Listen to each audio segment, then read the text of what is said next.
Bueno, hermano, estamos de regreso. No sé dónde te encuentres, pero aquí estamos en las oficinas de la iglesia aquí de Querétaro y se encuentra, bueno, empezó a llover, entonces como que se presta el clima, ¿verdad? Para estar estudiando la Biblia, para ahí acomodarse y leer la palabra de Dios que tanto bien nos hace, que tanto nos anima, nos fortalece, Dios nos habla por medio de ella. Pero bueno, sé que muchos están en otras partes de México, en otros países, o aún nos han escrito desde otros continentes, entonces puede variar mucho el lugar donde se encuentren, pero sobre todo espero que estés donde estés, tengas una actitud de aprender de la palabra de Dios y que estemos expectantes de lo que Dios quiere decirnos a cada uno de nosotros. El tema de esta noche yo le puse oportunidad o prueba. Oportunidad o prueba. Y yo quiero, hermanos, que bíblicamente entendamos que las cosas que nos pasan en la vida es para que nosotros aprendamos a verlas como una oportunidad. Hay tantas cosas que nos pasan en el día a día, que nosotros podríamos agarrar eso y usarlo para Dios y para la obra de Dios. El domingo hablaba un poquito de esto en el tema que está ahí en YouTube que se llama Pongámonos a trabajar, y veíamos cómo un hombre llamado Secanías le decía a Esdras en un momento donde él estaba triste, él estaba postrado delante de Dios confesando el pecado del pueblo de Israel, y le dice Secanías a Esdras, levántate, ¿verdad? Le dice Esdras, ponte a trabajar, esta es tu obligación. Nosotros trabajaremos contigo, pero le dicen, esfuérzate y pon mano a la obra. Y hacíamos un paralelismo comparando eso que vivió Esdras con lo que nosotros en el Nuevo Testamento vemos para cada creyente, ¿verdad? Y es lo mismo para cada uno de nosotros. Tenemos que ponernos a trabajar. Dios nos dice, vayan, prediquen el evangelio, hagan discípulos, ¿verdad? Es tiempo de levantarnos, de despertar, de activarnos en la obra de Dios, de ver la obra de Dios con carácter de urgente, ¿verdad? De urgencia, y empezar a hacer lo que Dios quiere que nosotros hagamos. Y quiero empezar leyendo un versículo ahí en Hechos capítulo 1, si me acompañan. Un versículo muy conocido por todos nosotros. Hechos capítulo 1, versículo 8.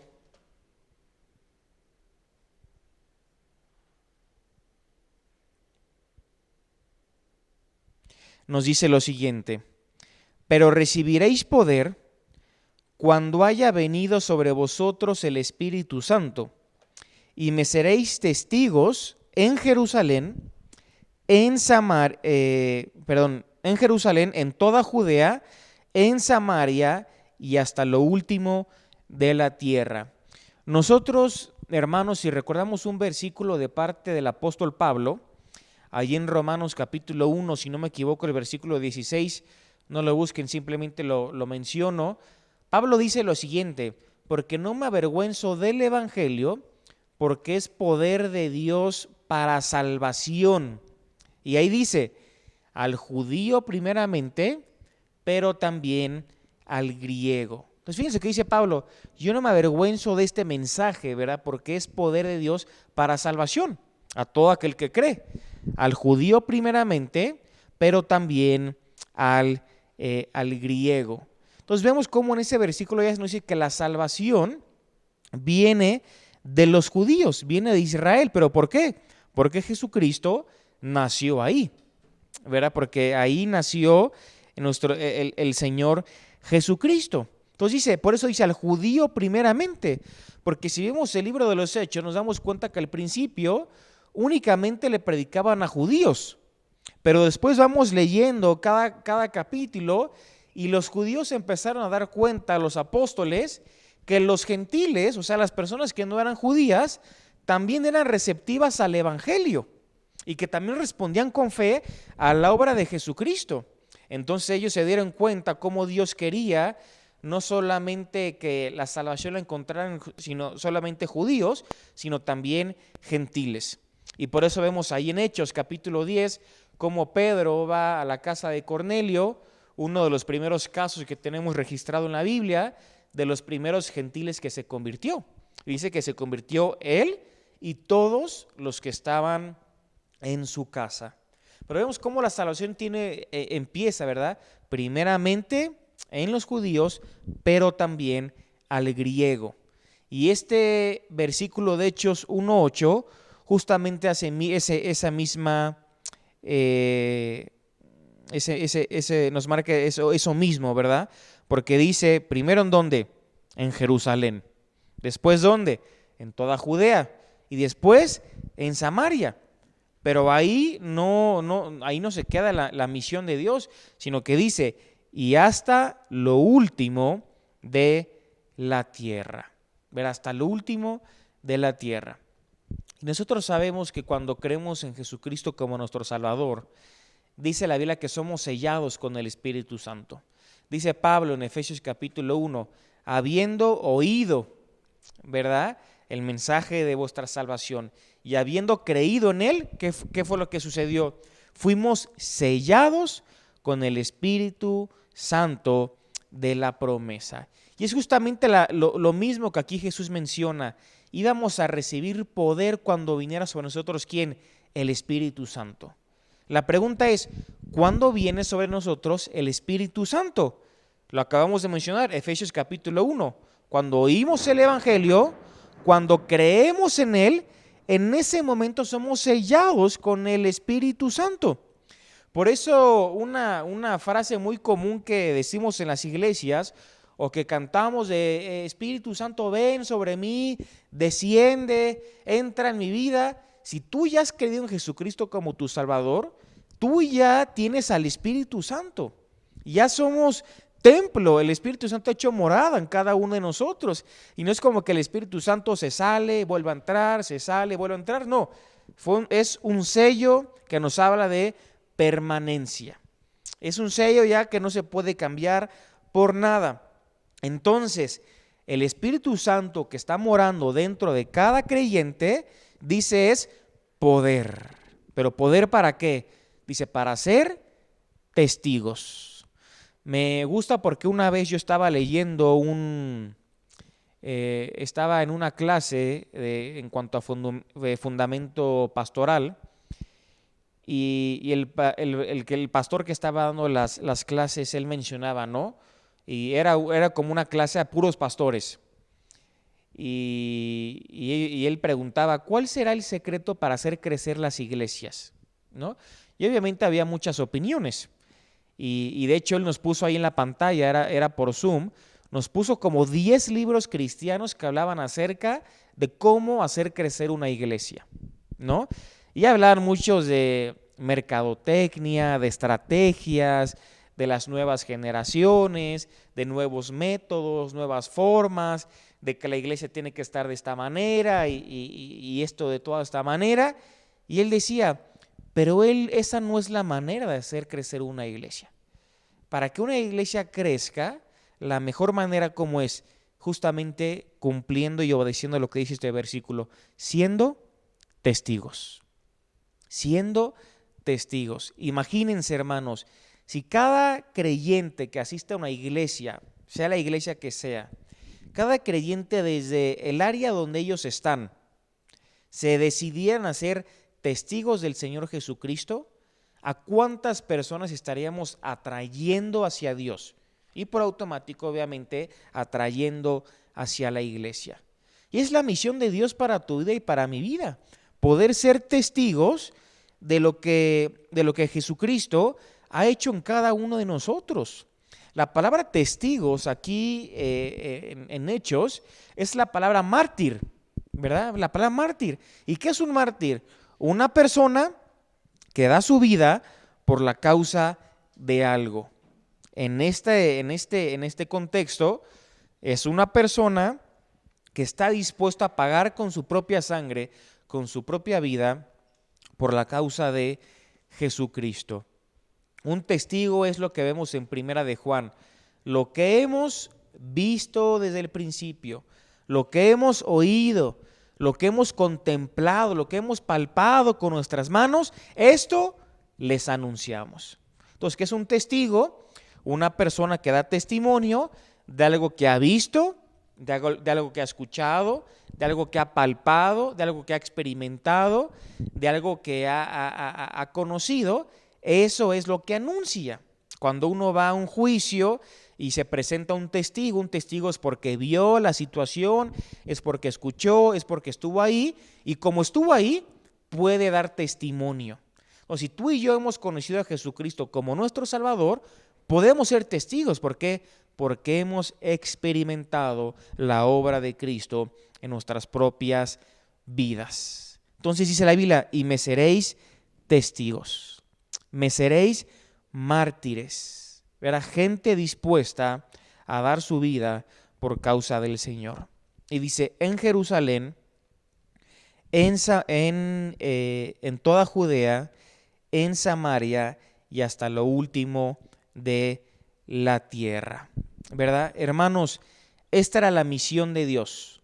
Esta es la misión de Dios. Ser testigos. Y los primeros creyentes únicamente donde estaban siendo testigos, en Jerusalén, después en Judea, después en Samaria, y ahorita el evangelio ya está prácticamente en todo el mundo. Lo que yo quiero guiarte por medio de la Biblia es, hermano, que pienses lo siguiente. Cuando nosotros leemos los primeros capítulos de Hechos, aún después de que Jesús les dijo estas palabras, al parecer los primeros creyentes se quedaron concentrados en Jerusalén. No salieron como Jesús les había dicho que fueran a Judea, a Samaria, no salieron. Se quedaron todos sentados en Jerusalén. Y uno se hace la pregunta, bueno, si todos nos quedamos en un mismo lugar, ¿cómo el evangelio va a llegar a nuevos lugares? No se puede. Para que el evangelio pueda llegar a nuevos lugares, ¿qué tenemos que hacer? Esparcirnos.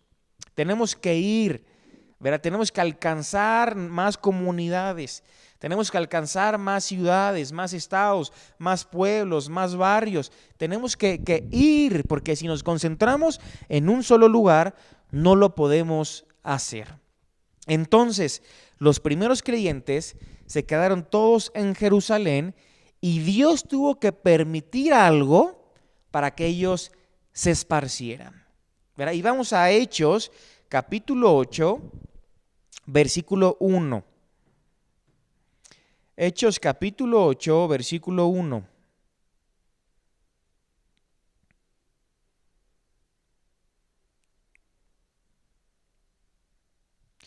Donde dice lo siguiente: y Saulo consentía en su muerte.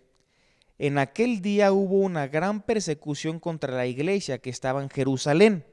Y fíjense, y todos fueron esparcidos por las tierras de Judea y de Samaria, dice, salvo los apóstoles. A ver, hermanos, ¿de quién está hablando aquí la Biblia? Dice que Saulo consentía en su muerte. Si nosotros recordamos, ya tenemos un poquito, ¿verdad?, de conocimiento bíblico, sabemos que Saulo es justamente Pablo. Pero nosotros sabemos que Pablo, antes de ser creyente, antes de ser cristiano, él se dedicaba justamente a perseguir a los cristianos. Y dice la Biblia que Pablo, el apóstol Pablo, que escribió la mayor parte de las cartas del Nuevo Testamento, metía a la cárcel a hombres, a mujeres, a niños, por causa de su fe. Dice que mataba, podríamos decir que mataba a cristianos. Aquí cuando Esteban fue apedreado, ¿verdad?, por los judíos, dice que Saulo consentía en su muerte. ¿Verdad? Y está hablando de que Pablo, antes de ser creyente, estaba de acuerdo con la muerte de Esteban, que estaba muriendo por causa del Señor Jesucristo. Entonces Pablo se dedicaba justamente a esto, a perseguir a la iglesia, a perseguir a los creyentes, ¿verdad? Entonces Esteban murió, ¿verdad? Ahí lo vemos en en Hechos capítulo 7 y capítulo 8, cómo Saulo consentía en la muerte de Esteban, ¿verdad? Pero fíjense qué es lo que dice: en aquel día hubo una gran persecución. Dice el capítulo 8, versículo 1. En aquel día hubo una gran persecución. Fíjense, hermanos, cómo Jesucristo había dado instrucciones en el capítulo 1 de Hechos a cada uno de sus seguidores que comenzaran su testimonio en Jerusalén. Pero les dijo, luego tienen que irse a Judea, luego a Samaria y luego hasta lo último de la tierra. Pero a este momento vemos que solamente estaban concentrados en Jerusalén. ¿Y qué fue lo que Dios permitió que ellos vivieran para que el evangelio llegara a más lugares? La persecución. La persecución.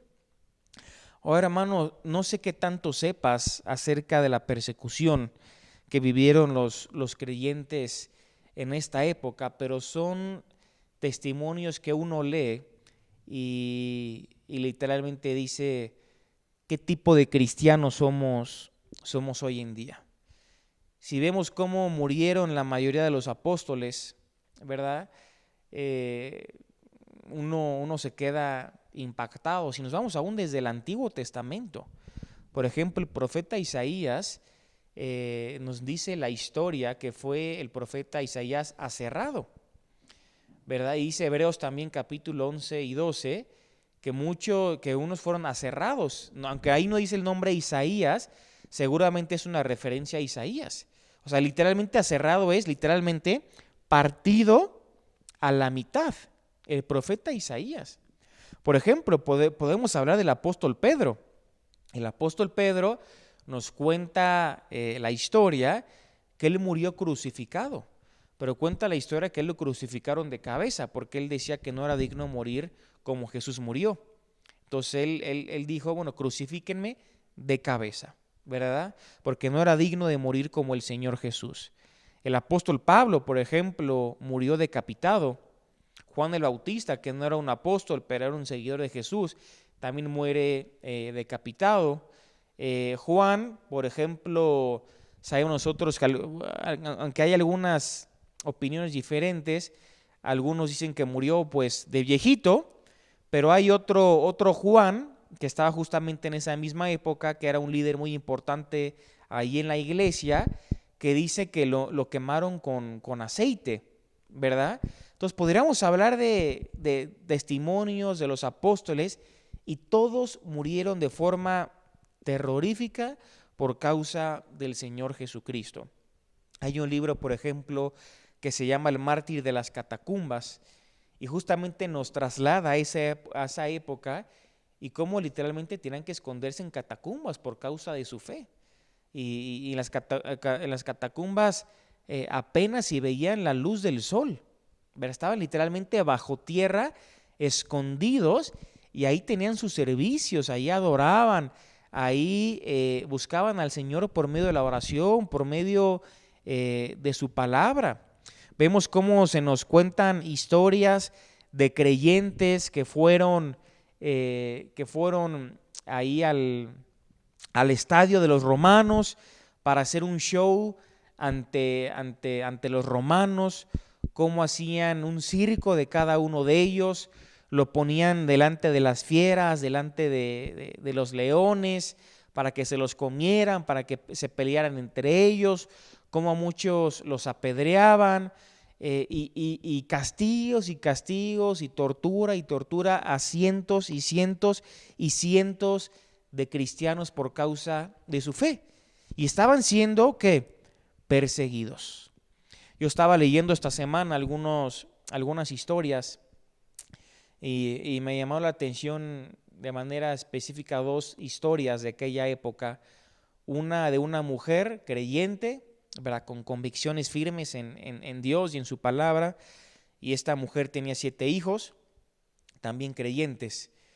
Y es interesante que si uno empieza a estudiar la persecución que se dio en esta época, no era una persecución a todos los cristianos, ¿verdad? Pero cuando no era que los romanos perseguían a todos los cristianos, pero si alguien acusaba a un cristiano, entonces ahora sí, Roma se iba contra ese cristiano. Entonces alguien acusó a esta mujer, la llevan frente a los tribunales y siempre en los tribunales lo que ellos querían hacer es que tú negaras al Señor Jesucristo, que tú te inclinaras ante el emperador, que tú reconocieras a sus dioses, reconocieras al emperador, que renunciaras al Señor Jesucristo, que abandonaras tu fe, porque abandonaron tu fe, pues ellos decían, bueno, entonces no es un cristiano verdadero, ¿verdad? Porque renunció a su fe. Y esta mujer la traen frente al tribunal y dice, bueno, renuncia a Cristo. Dice, no lo voy a hacer, no voy a renunciar, te vamos a matar. ¿Estás consciente de que vas a morir? Estoy consciente de que voy a morir. ¿Sabes qué fue lo que hicieron? Mandaron a traer a sus 7 hijos. Imagínate, 7 hijos. Y le dijeron, vamos a matar también a tus siete hijos. Y a cada uno de ellos le decían, renuncien a Cristo. ¿Y saben qué les decía la mamá? Hijos, no lo hagan. No renuncien. Vamos a dar nuestra vida por el Salvador. Y esa mamá, junto con sus 7 hijos, murieron por causa de Cristo. Murieron por causa del Evangelio. Se convirtieron en mártires. Se convirtieron en testigos. Hay otra historia que me impactó de una mujer llamada Blandina, que yo digo, ¿no? De blanda no tenía nada, pero cuando ella la agarran los soldados romanos, dice que sus hermanos estaban muy preocupados porque Blandina era una mujer que en apariencia era muy débil, ¿verdad? O eso aparentaba, ¿verdad? Aparentaba que era una mujer muy débil. Pero, oh sorpresa, lo mismo, renuncia a tu fe. Y ella que decía, no voy a renunciar a mi fe. Voy a mantenerme firme en mis convicciones y firme en mi fe en el Señor Jesucristo. ¿Y qué pasó? La empezaron a torturar a esta mujer, ¿verdad? Y dice que esta mujer resistió tanto la tortura que justamente los soldados que la torturaban tenían que turnarse, ¿verdad? Porque la torturaban y no hablaba en contra de Cristo y no renunciaba a su fe. Entonces la torturaba una, pasaba tiempo y venía otro y la volvía a torturar. Venía otro y la volvía a torturar. Venía otro y la volvía a torturar. Pero ella se mantenía firme en sus creencias. Dice que en una ocasión agarraron a más cristianos y los pusieron ahí en la plaza, frente a todo el mundo, en el estadio, con los leones. Y a esta mujer Blandina la colgaron, ¿verdad? Ahí frente a todos.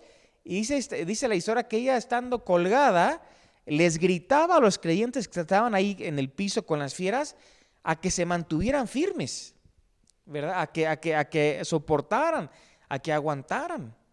Dice que en otra ocasión a esta misma mujer la pusieron en la plaza frente a todo mundo, en una silla de hierro, obviamente una silla donde no tenía fuego, pero hirviendo, ¿verdad? La silla de hierro, e hicieron que esta mujer se sentara ahí frente a todo mundo. Bueno, hermanos, la torturaron tanto y tanto y tanto, y no podían hacer que ella renunciara a su fe, que la terminaron decapitando.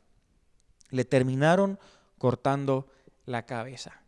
Otra mujer que se convirtió en mártir, que fue un testigo del Señor Jesucristo, que estuvo dispuesta a dar su propia vida por causa de su fe.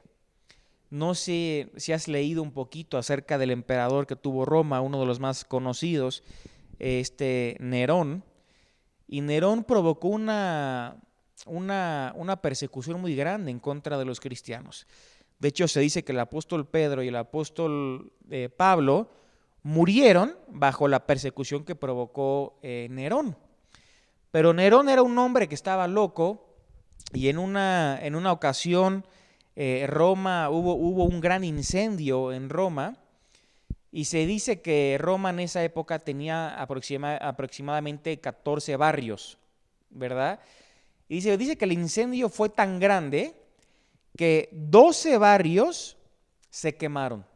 12 barrios de 14 se incendiaron por el gran fuego que hubo en Roma, ¿verdad? Ahora, obviamente, toda la gente, ¿sabes qué fue lo que empezó a hacer? Seguramente es culpa de Nerón.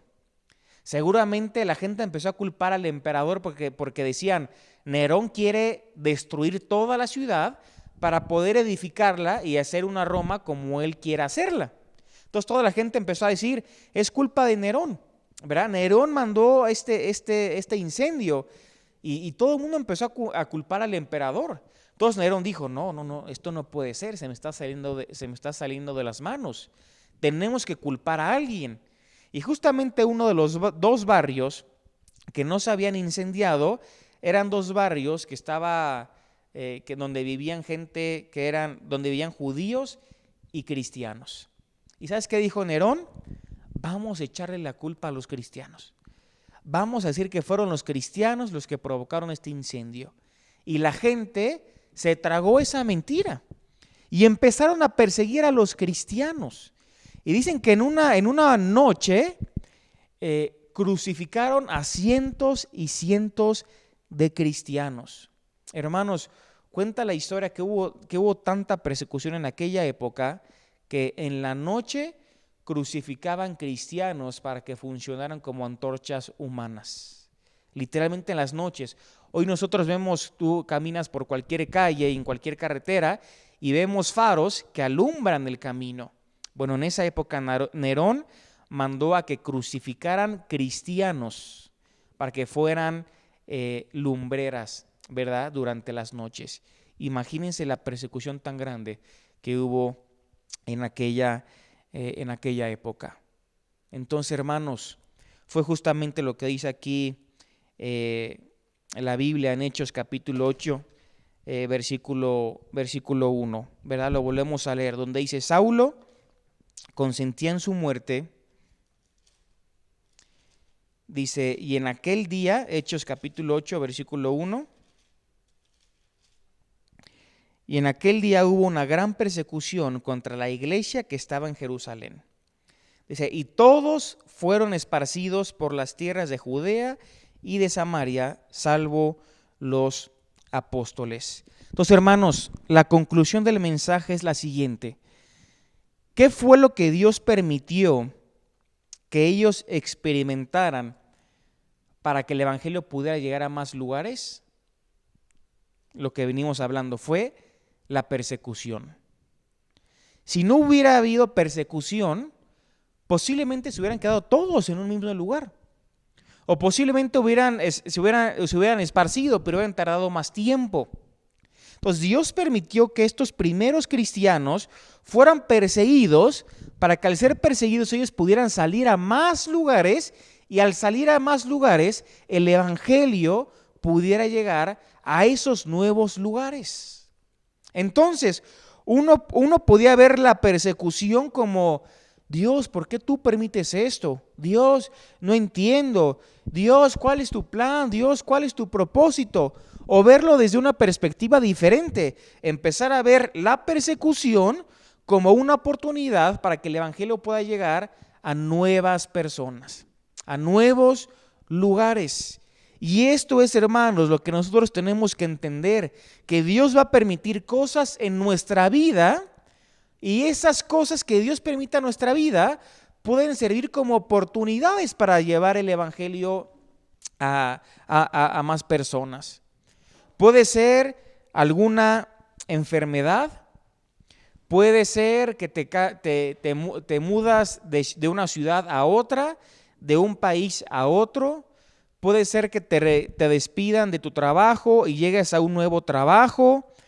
Ponle la situación que sea. ¿Nunca te has puesto a pensar, tal vez esto que yo estoy viviendo en mi vida, en lugar de verlo como una prueba, como algo difícil, como algo que no quiero aceptar, ¿por qué no lo empiezo a ver como una oportunidad? Una oportunidad que Dios me está dando para poder predicar el evangelio, para poder convertirme en un testigo del Señor Jesucristo.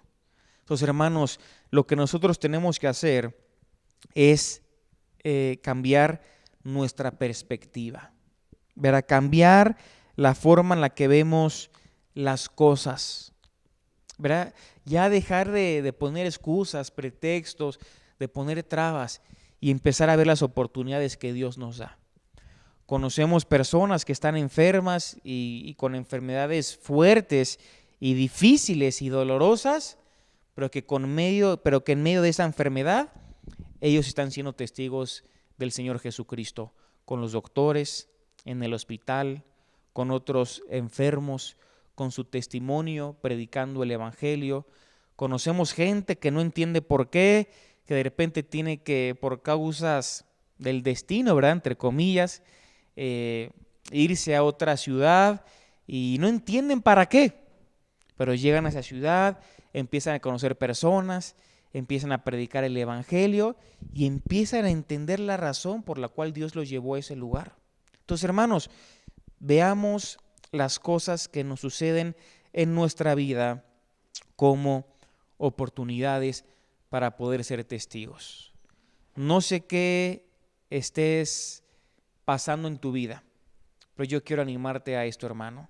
Aprende a ver esta situación como una oportunidad para convertirte en testigo del Señor Jesucristo, ¿verdad? Y a dar todo por la causa de Él, porque Él nos ha salvado, Él nos ha perdonado, Él ha dado su vida por cada uno de nosotros. Nosotros también tenemos que estar dispuestos a cargar la cruz cada día, negarnos a nosotros mismos y seguirle, ¿verdad? Y seguir a Dios implica muchas veces sacrificios. Entonces, hermanos, dejemos el ente humano, el ente terrenal de lado, pongámonos por un momento el ente divino y decirle: Dios, tú has permitido esta situación en mi vida para que yo pueda convertirme en un testigo del Señor, en un testigo tuyo. Así como en su momento tú permitiste la persecución, tú hoy estás permitiendo cosas en mi vida para que el Evangelio pueda llegar a más lugares, para que el Evangelio pueda seguirse esparciendo y pueda llegar a más y más personas. Entonces, hermanos, vamos a terminar orando.